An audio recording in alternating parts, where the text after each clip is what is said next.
And we'll continue straight on. So hold on to your questions and ask them later, either during the formal discussion or, of course, afterwards over wine. Yes, there's more wine. So I think next up, it's the Kima project. So it's Glauco and Sinai.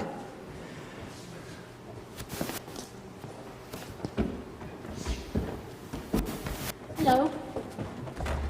I'll stand here, I think, if that's okay, and then we'll switch. So we are here to talk about a project in another language that is normally not thought of when you talk about classical, but Hebrew. It is contemporaneous, started contemporaneously with other classical languages. So Kima, I should say, can you start with the first? I'm not sure what's the Spanish. What's the Spanish for? For full screen. There? Sorry? Control Control L. Okay. Control. That's the Spanish for. That's the Spanish. And no, but that's. we are at the end. So. Okay, Kima, I should say. Okay. Kima is the name for Pleiades in the Bible. And I owe this idea of naming it, Kima, to Maxim, whose presentation we heard before. So it's basically named after Pleiades, after Altuaya. So Kima, and this is us, our data whiz, data magician Glauco that you'll hear, and our master of scripts, Dimit, from Jerusalem. We're here at the background of the stained glass windows made by Ardon in the National Library in Jerusalem. And our data sources are, it's basically one of these projects that, not that we didn't work like crazy, but it's a lazy project. So we are feeding off the work of others, of a work of decades, or decades of work. One of our data providers is the Shibank project that took the Hebrew Bible and tagged all of it, and now we can see, well, basically it's a text-based source, so we have a tagged nameplace, and they gave us the name. Here we see the Ararat, which is the mountain on which the Noah ark has parked in the end, yeah. The second data provider is the Academy for the Hebrew Language. I wonder how many of you have these institutions in their languages or nations. It's an academy dedicated to the Hebrew language, to normalizing it, but also to renew it and decide, regulate things. And one of their projects is the creation of historical. Yeah, that's the link. The other one. This one? The other. Yeah. Is a historical dictionary for which they have been creating for 50 years, not less. A manually tagged corpus of the Hebrew language that has everything until the end of the 11th century. So you can see here basically each word you could.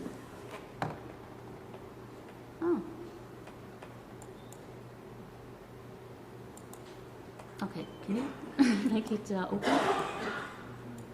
This word is Macedonia, and it's actually tagged.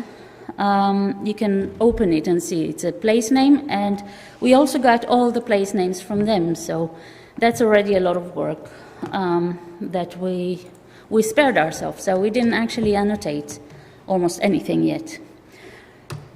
The nice thing about having an attestation-based gazetteer, as opposed to just an index of place names. I mean, this is not something I should tell you because many of us are working on an attestation-based gazetteer, is that you can actually measure, you can treat it as a database and research it. So here, for example, are the most frequent words in the Hebrew Bible.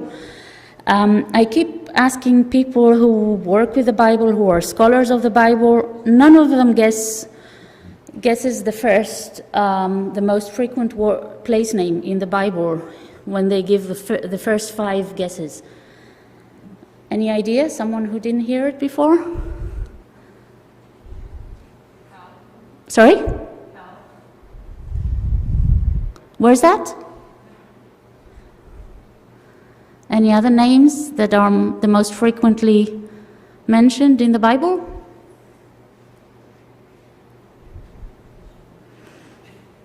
You haven't read your Bible recently, I'm afraid. Okay, Egypt.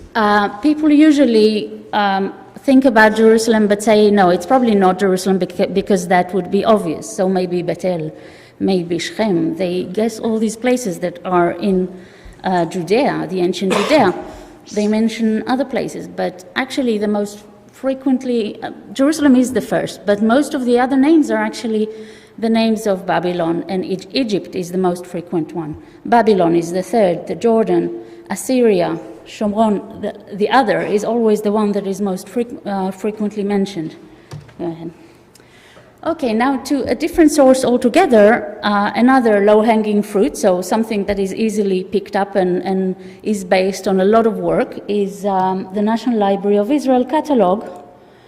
Here's the other link we can see, and the reason we can use it is that library catalogers were kind to document not only, I'll show you, in field 1960, the historical form.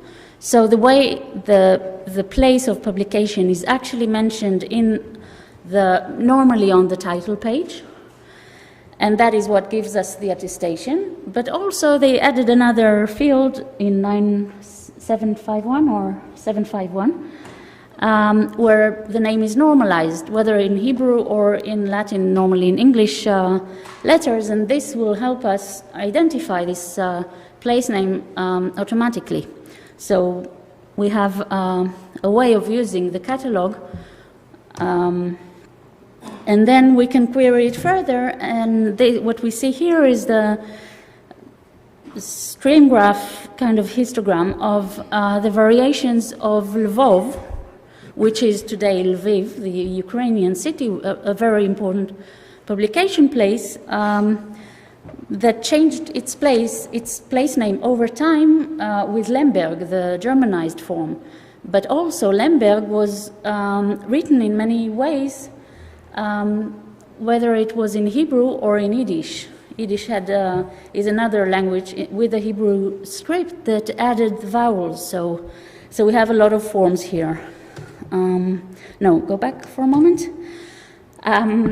Another question to test you. Now it's not the Bible.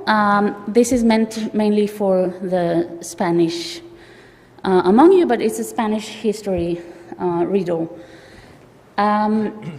One of the languages that we work with, we work on Hebrew, but basically we work on the Hebrew script, so we have other Jewish languages that we deal with. For example, Yiddish is one of the largest, but we have also Ladino, and Ladino is basically a dialect of Spanish written in Hebrew script. And since we were based on a catalog records, the most frequent would be the main place of publication. So what would be the main place of publication mentioned in Ladino, in Judeo-Spanish? A city, just guess, throw guesses. Sorry? Where's that? You have to shout, sorry. Toledo. Good guess, but no. Think print. Think print. We're talking about books printed. So, 16th century forward. What happens in Spain? Jewish Spain.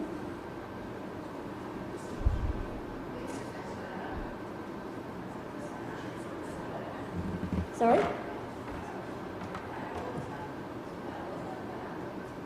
There are no Jews in Spain.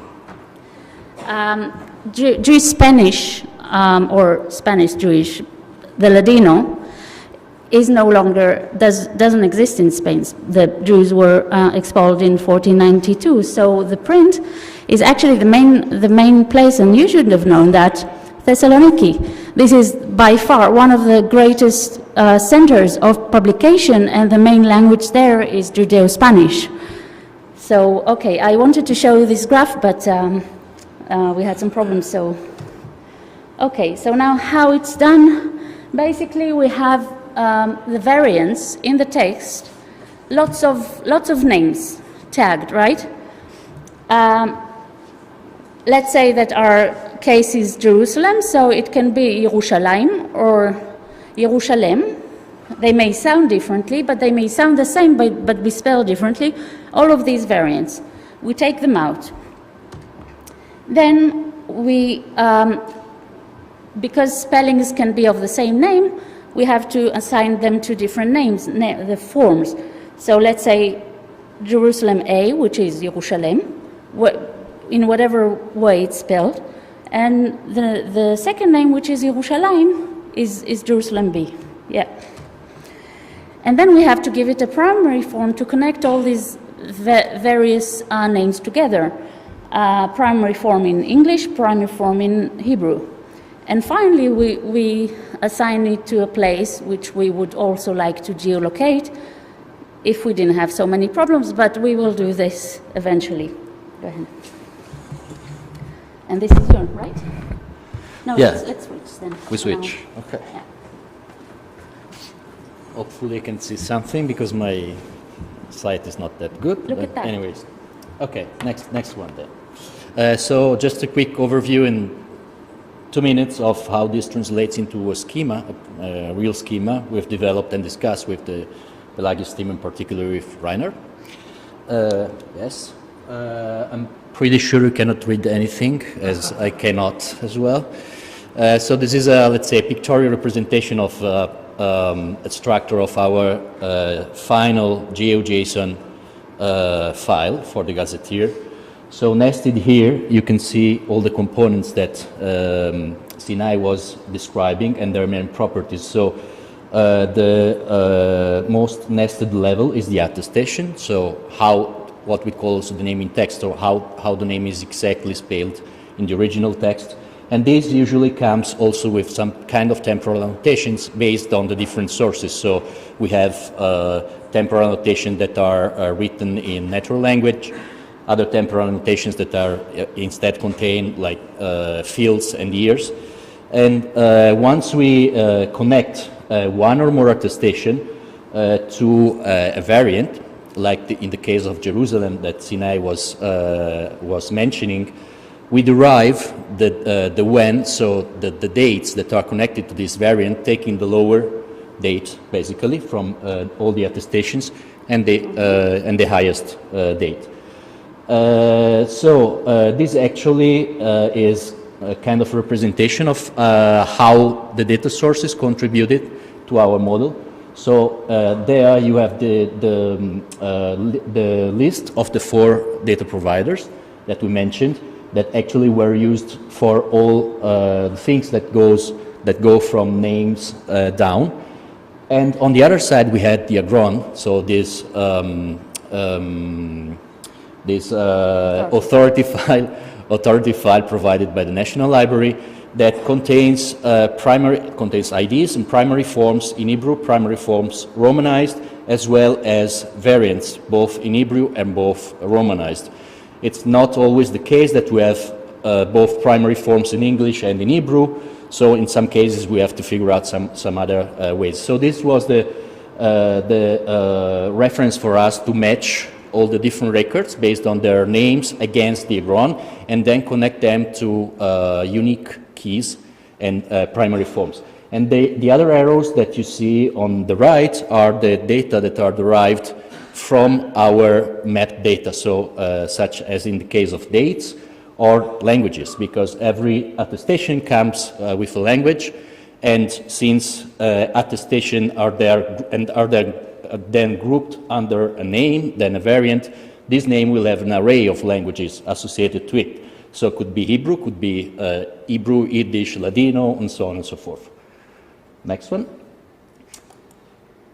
No, this is the previous, yes. And these in gray are the things that we plan to do soon after this first phase of the project. Of course, integrating additional curated sources, connecting to linked open data sources like GeoNames, Pleiades, and these are just a few names we put there. We still need to figure out which best suits our needs.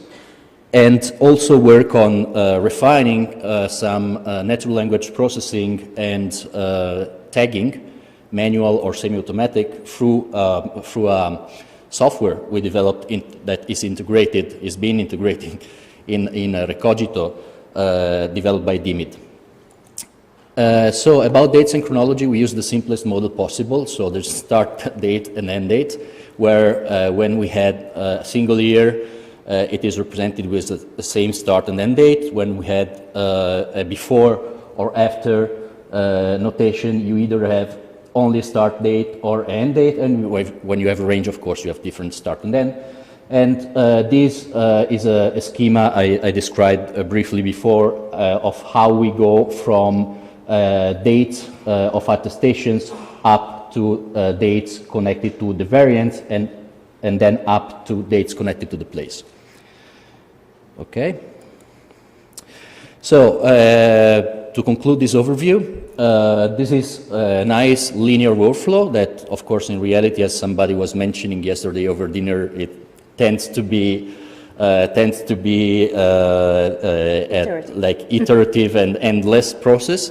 But okay, just for the sake of simplicity, and it was iterative and endless, not endless, but iterative in our case as well. Always endless. So from the initial 4 data sources, we first run some scripts to extract and transform the data, because each one came in different formats, be it mark XML or whichever text separated format, character separated format you could imagine. And then we did some data analysis and data transformation using scripts and OpenRefine to understand the shape of the data and to subset the data. Thereafter, yes, we've run the matching against Agron with the aim of producing single data sets that singularly respond to the schema we defined. And ultimately, we've merged. Yes, we were using OpenRefine for that. Ultimately, we've merged this into our Kima TSV, and this Kima TSV through a custom script has been transformed into our GeoJSON format. And these are the statistics so far that are like so far. So they still need to, in some numbers still needs to be verified, but they give a good enough approximation of where we are. So we have like more than 300,000 attestations and about 2,300 and something primary forms unique, then places actually. And these are connected to almost 7,000 attested forms, removing the diacritics, unique in this case. Okay. Yeah.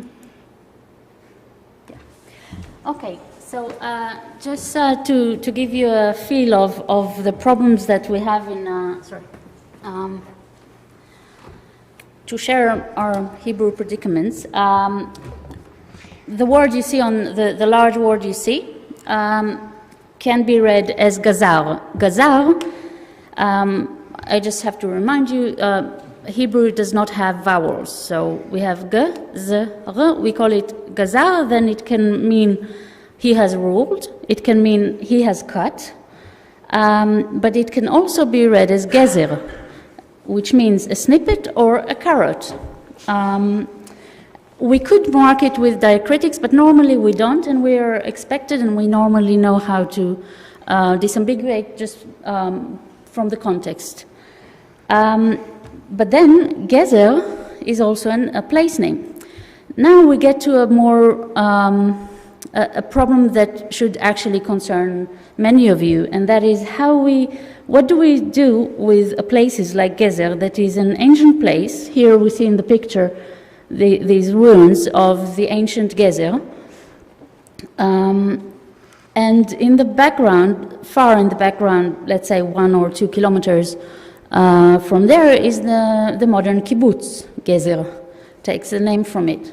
This happens a lot in Israeli, in the Israeli case. So what do we do with things like this tree? So something that relates to an older place can sometimes also be 10 kilometers away or even more. But is sort of conceptually related to it, but wouldn't have the same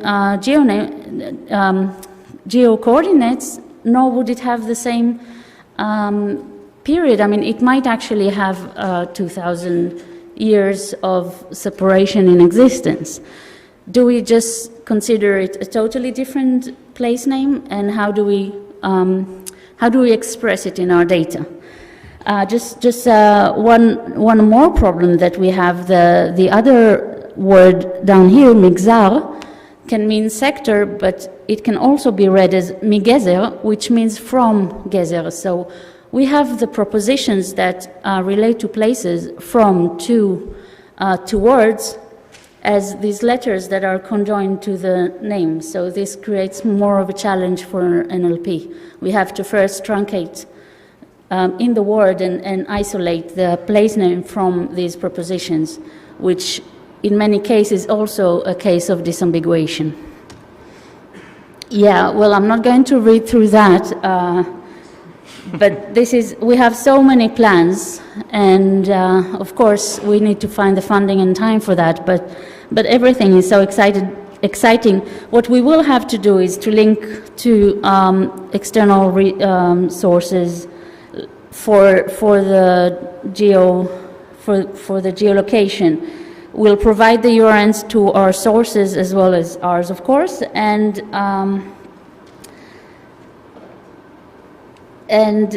we hope to have an API. And well, no, the rest is like more and more hopeful. So you can look at that while the next people come, I guess, to the, yeah. Okay, thank you.